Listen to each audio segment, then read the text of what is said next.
Thank you, John, and thank you, Dennis and Jane, for that beautiful music. Dennis composed. Yes.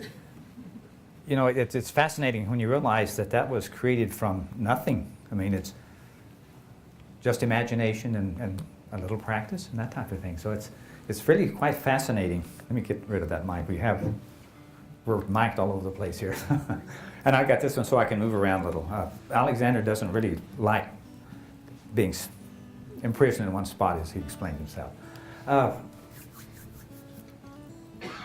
I've been involved with metaphysics probably 20 plus years, let's say. It's going to be more than that, but that's enough. That's not that I'm trying to qualify anything, but usually when you get involved with metaphysics, I think you have questions. You're always looking for a certain answer to something that you propose or something you run across. And the first time, as I recall, that I ran into someone doing psychic messages, you know, that's for an old farm boy.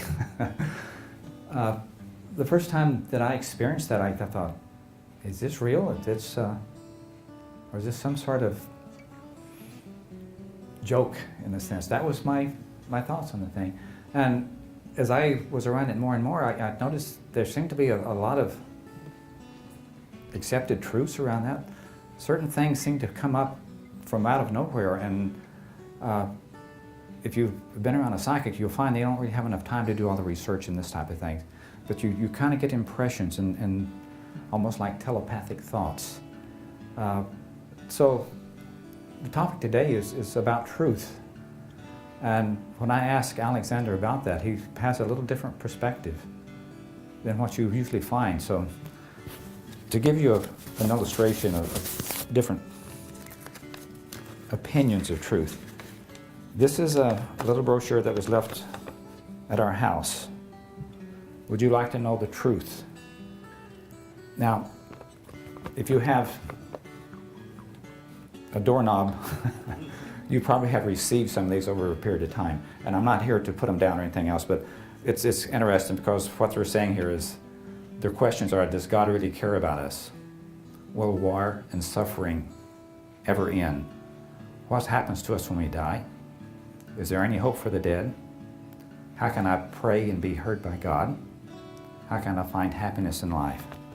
So those, I think, probably are questions at least some of us have. If you're in metaphysics, then you kind of get your own perspective, and it kind of leads you on maybe a different path. What I find fascinating about channel information is it's not things you find in a book, and it's very current. And a lot of times I've found Alexander, at least, has a tendency to kind of lead me beyond what my question is, because he says if I don't impress you some way, then you'll forget it and you'll think, well, that's just normal. And he says if I can take you just a little bit further than that, then take you back, then you'll remember what was said. And that's kind of the way with this message he has today that's called truth. So let me bring Alexander in and play with him just a little bit and let him explain his position on that. And the reason I like doing that, when I talk about Alexander, this is secondhand information. When Alexander's speaking, then I just kind of get out of the way and let him do his thing.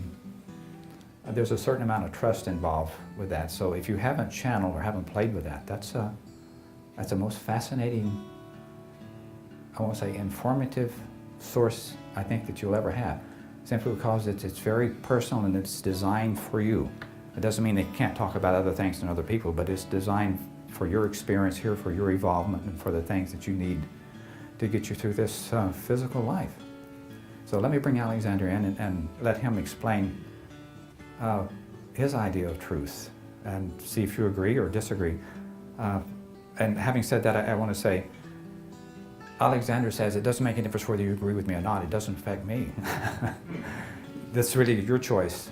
And he's not really trying to change your religious beliefs or anything like that.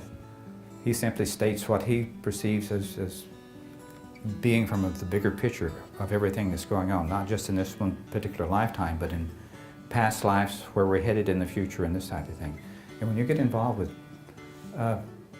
I want to say master teachers, because I think they're more than just teachers. They seem to be along that realm. They have insights that are timeless. And I know John has such teachers, and so does Stu here. And many of you have guides and teachers. And if you haven't really connected with them, I encourage you really to kind of sit quietly in meditation and let it run. When you first do that, you probably will get just a few moments of conversation, and it seems to kind of run out of steam. But if you do meditation and just allow that to run and keep asking questions, you'll find that sometimes it's hard to shut it off. It can run practically forever. I did a reading yesterday for a lady with Alexander's help, and it felt like about 10 minutes, and it ran well over a couple hours on the things. And when you come out, or when I come out of that particular type of energy, it's almost like you've had a very nice meditative state. You kind of have kind of a blissful calmness about that. So if you meditate, try it with a guide and see where it leads you, because it's a very delightful place. So let me bring Alexander in.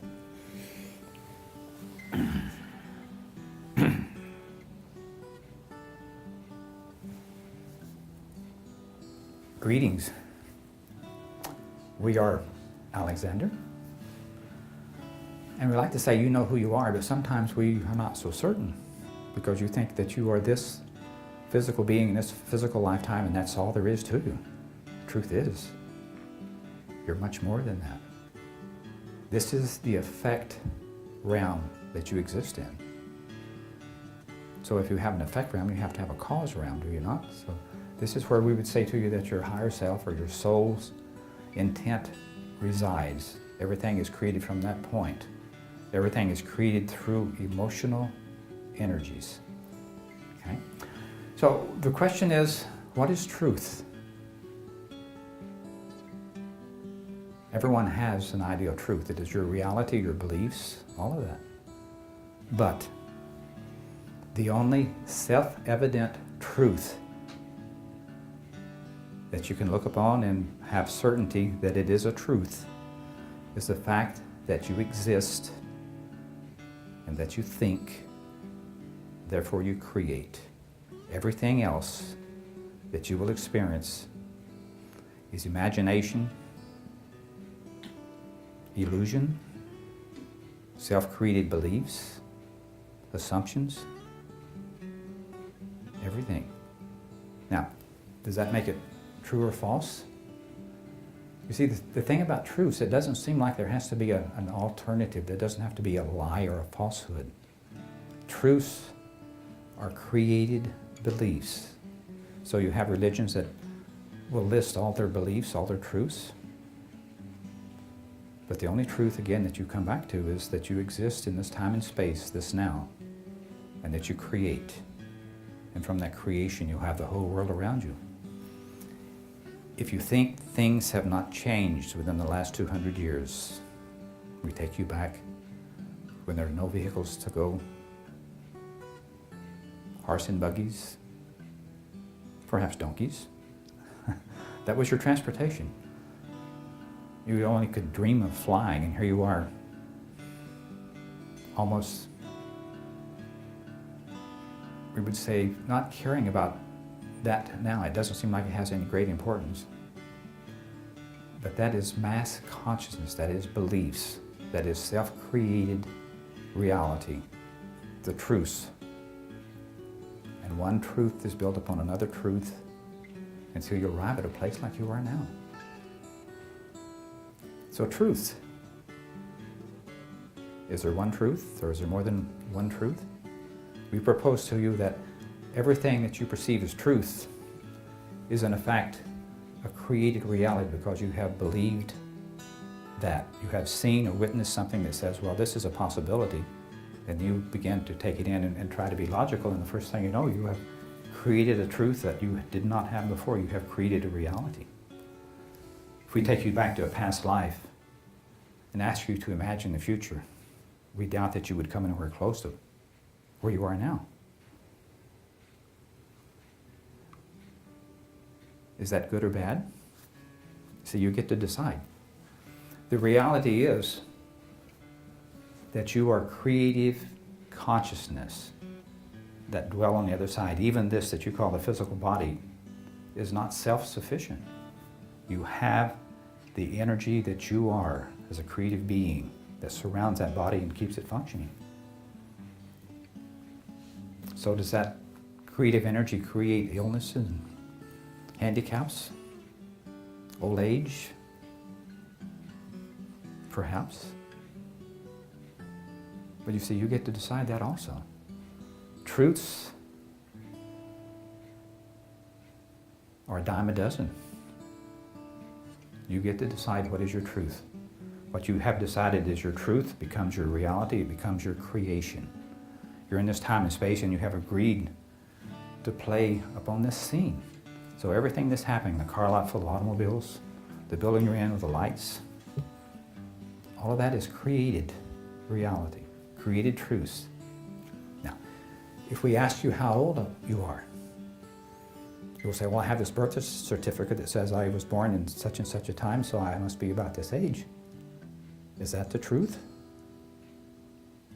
Or have you been before? We propose to you that regardless of what other truths are out there that says that you only have this one time to do it and get it right,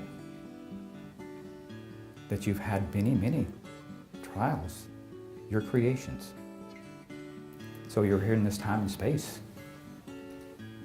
And you think this is the first time I've been this particular person. And we would say to you, this is the first time you've been this particular personality. But everything that you've ever been, everything you've ever experienced, you bring forth in this lifetime. And that is what you are here doing. You see, you have not ceased to be. This is just another day in the life of who and what you are. Truth, you decide. If you believe in reincarnation, then perhaps if you believe that everyone has that energy around them that they have always been, then perhaps you believe in past life readings. When we tell you that we can see lifetime after lifetime that you have been this or that, and we can see the results of that, we can see how you feel due to those energies. Does that become truth? Now, we recognize that we are not, we would say, taking anything from the Bible. I was before the Bible. So my teachers at the time were Socrates, stands here, Plato, Aristotle,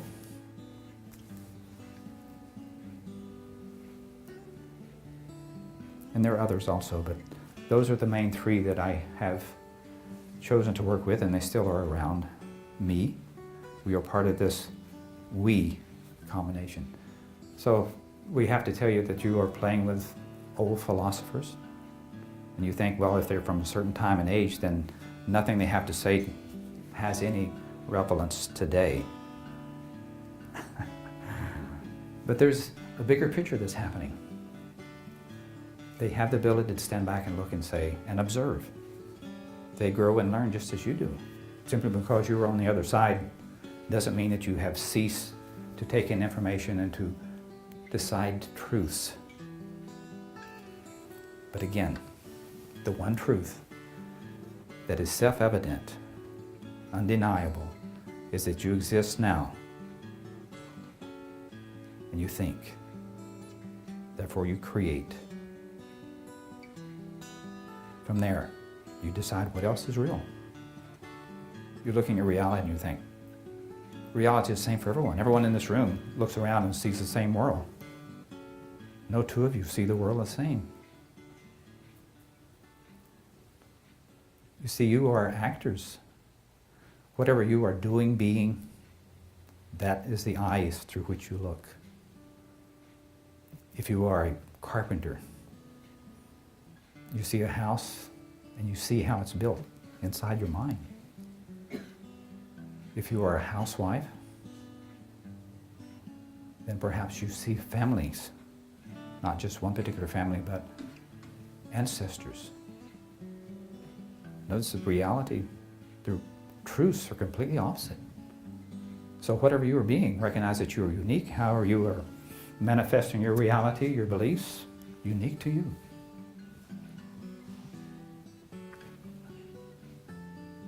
Fascinating world. Now, in the process of looking at your energies, we have to tell you that there are certain iconic images that we call overlays, that if you are seriously involved with that type of energy, it shows up without even asking for it. We'll see you walking down the street and you have perhaps a Roman helmet on. It will usually mean that you are military, you're police, or perhaps you're a bouncer in a nightclub, or perhaps you're part of a motorcycle gang, you see. That type of energy is very much, I want to say, the old buddy system. But also it is very much about controlling the way the world is and trying to change and alter it. If you are an entrepreneur, if you're doing things to try to make a living, then we have to tell you, usually they'll wind up with the politician's garments on. He stands with a white gown with their arm out like that. And the other hand outreached. That energy is very persuasive. It allows you to converse, compromise. Usually you're much more willing to compromise than to fail at whatever you're trying to do. One of the feminine energies that is most entertaining is a lot of times we see this overlay with this joyful lady that has these rosy red cheeks and usually has a scarf over her head, very much motherly energies. So when we touch that energy, we know this person is very much involved with her family, even maybe her extended family. Perhaps she is here to be a mother of society. Mother Teresa had that type of energy, but it's on a grand scale, you see. And then you have these that are Native Americans, either be wearing a headdress or a single feather, very much about nature. And we haven't even touched your energy, really. This is the visual aspect that we touch you in and say, yeah, this is what we see. Now, the first thing you're going to say, well, what's my image? Those images are only there if this is the only thing you're doing. Most of you are multitasking. You have decided that this is what I want to do or this is what I want to be, and you use a variety of things. So, other than the motherhood energy that we see in the room, and perhaps a little bit of politicians, your energies are rather open, which is a good thing. The truth. One of the most fascinating things is, have you discovered why you're here? What you're here to do? What is that truth? And you think perhaps that there is someone or something that has dictated that this is what you're here to do, and perhaps that Alexander looks at you and says, yeah, this is what you're here to do. It's not because it's my decision. This is what you represent to the world. And perhaps everybody sees it except you. And perhaps you see it. Now, having said that, the next question is there something you have to do? Simply because you have discovered that perhaps this is your soul's intent, your life's destination. Do you have to do something? Creative beings. You don't have to do anything. There's no such thing in this world that you should do or you have to do anything. You are the one that's in charge. You get to decide. And is it right or wrong? Is it true or false? It is a decision you make. It is a creative belief that you alone put out to the world. And all you have to do is to believe that to the extent it becomes a truth. So how do you create? You decide what you would like to create. then you believe it. If you do not believe it, it doesn't create. But if you believe it and put a little passion in that heart energy, it is already created. Perhaps it is waiting for the effect to wind up in your arena, but you have already created. There's not one of you that doesn't create exactly what you believe. If you think this world is a nice place to be, it is, because you truly believe that. If you think this is hell in action, it is, because that's what you create. Created beliefs and illusions. Are they truth? What is your definition of truth? Is it not a belief, a beingness? So you see, everybody has their own individual truths. So when you find somebody that says this is what you should be or should be doing, run the other way. You're the only one that gets to decide whether or not you should or should not do things. Now, if you're new to metaphysics and you have decided that I have got this guide and teacher and it's saying this is what I should do, run the other way. There is not a guide or a teacher or master teacher worth its salt that will ever tell you this is what you should do or should be doing. There's a bit of, we would say, karma involved when they take that on. They may find themselves winding up back here with the very problems that they are proposing that you should be taking care of. They accept your karma. They create karma for themselves. So a wise guide or wise teacher never tells you what you should or shouldn't do. They simply suggest this is a situation you get to choose. If your guide or teacher is not allowing you that freedom, do not trust it. Now, if it's the guide or teacher telling you that, that is one thing. But if you're the one that is saying, I have to believe this simply because this small voice in my head has told me that, perhaps it is on your end. You get to choose what is reality. It is exactly what you believe in every moment. And the most fascinating thing about it, it is changeable. Every time you have a thought, every time you have another experience, reality changes and shifts. Every time you have another political leader in office, your reality shifts. You are constantly adjusting to what is real, what is truth, what is reality. And lastly, we would say too, is it true because Alexander says, or Socrates, or anyone else? Would it be true if Jesus said that? Buddha said that? You see, if you think someone else has power over you or has wisdom that you do not have, you're belittling yourself. There is no one higher than you. You are this God energy that is creating. You are like the right hand experiencing God. So everything you do because you're supposed to be doing it. Every choice you make is a godly choice. And all of your experiences from lifetime after lifetime, you alone and you as mass consciousness keeps going back into this collective that we call God. And has accumulated knowledge and wisdom. And the truth is, the more experiences you have, the more you learn to love and accept your experiences, the more all of humanity evolves. Now, one of the little statements in this brochure that I had, ask if war and battles will ever win. End or win. Your choice. What do you think?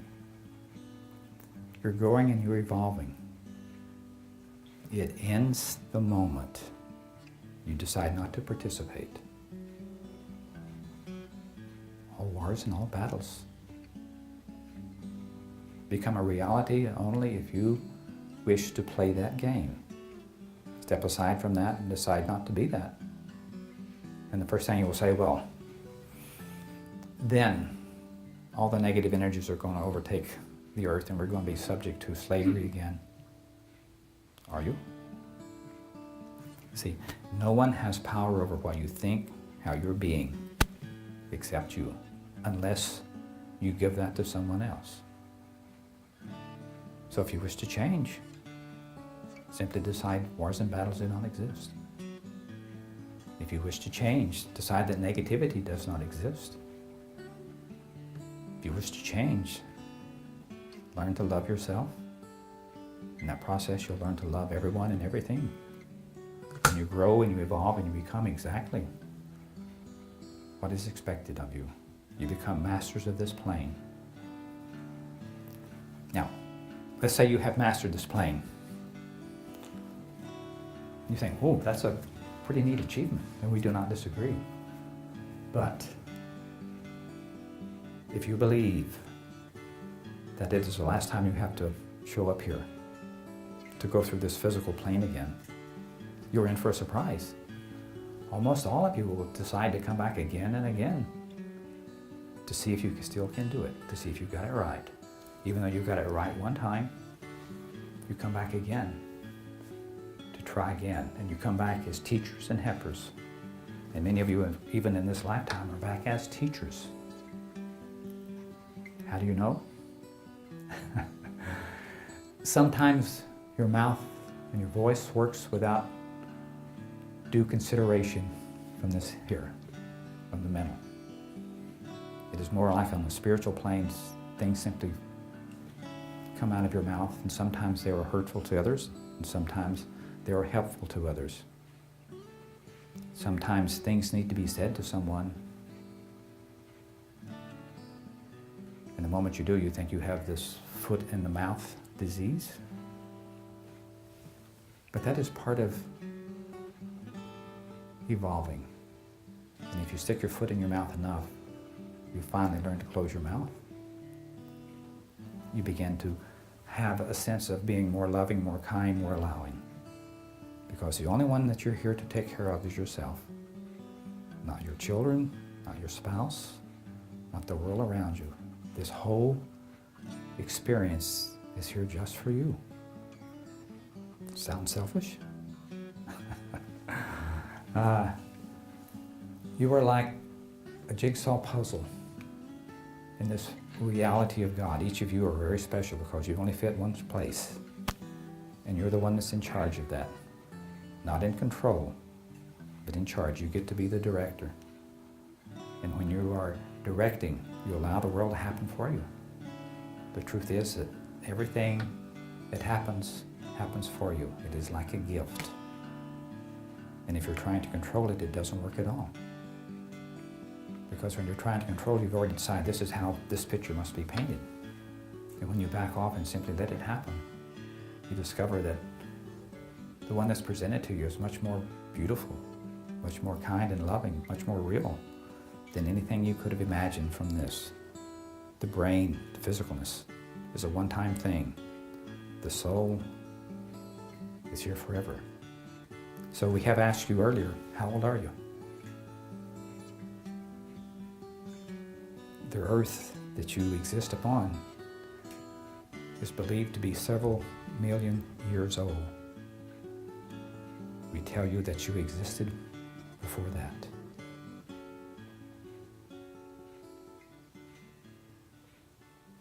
So now you have a sense of what the term old souls is all about, do you not?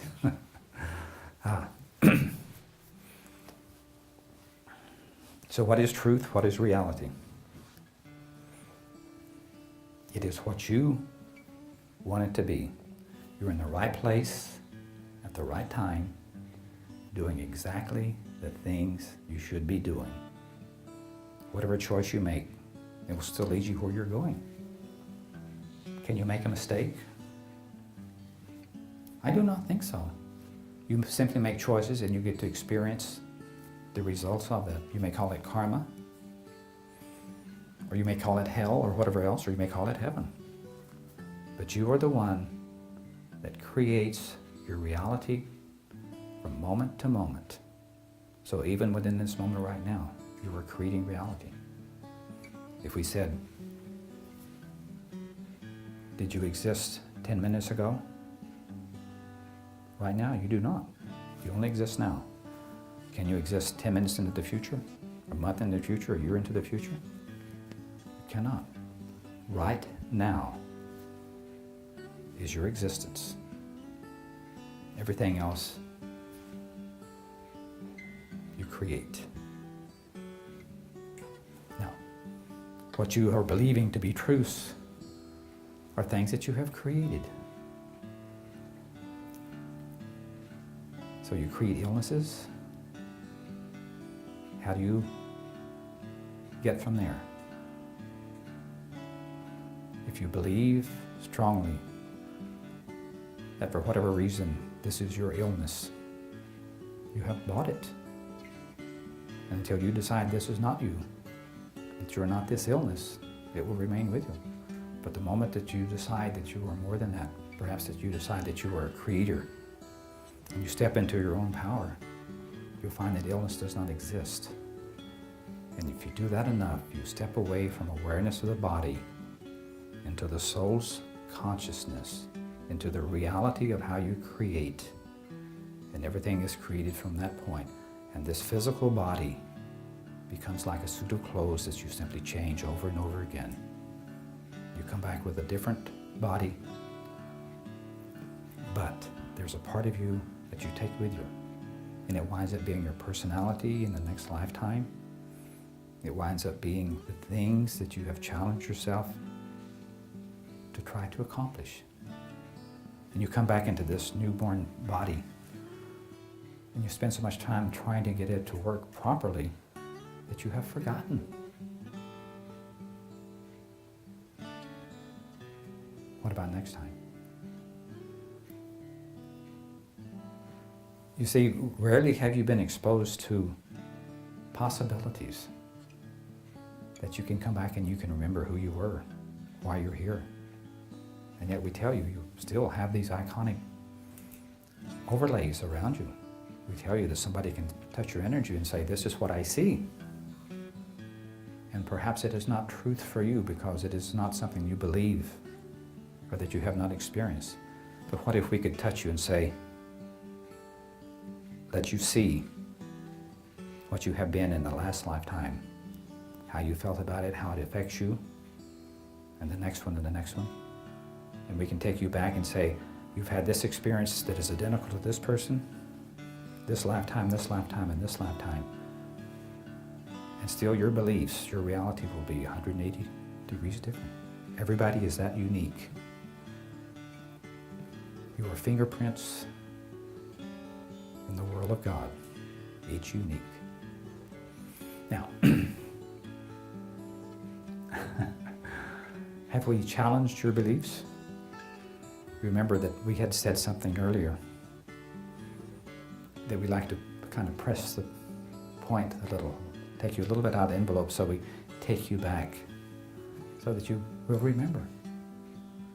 So the next time that you are impressed or asked to believe something, do not believe it blindly. Recognize that you're here to discern what is real and what is not. Then it becomes your creation. And the only thing that you're here to do is to create. You cannot cease to exist. You cannot cease to think. And you'll say, every time I go to bed at night, I go to sleep and the thinking stops. Not quite. You have dream time, but also there's something going on behind the scenes.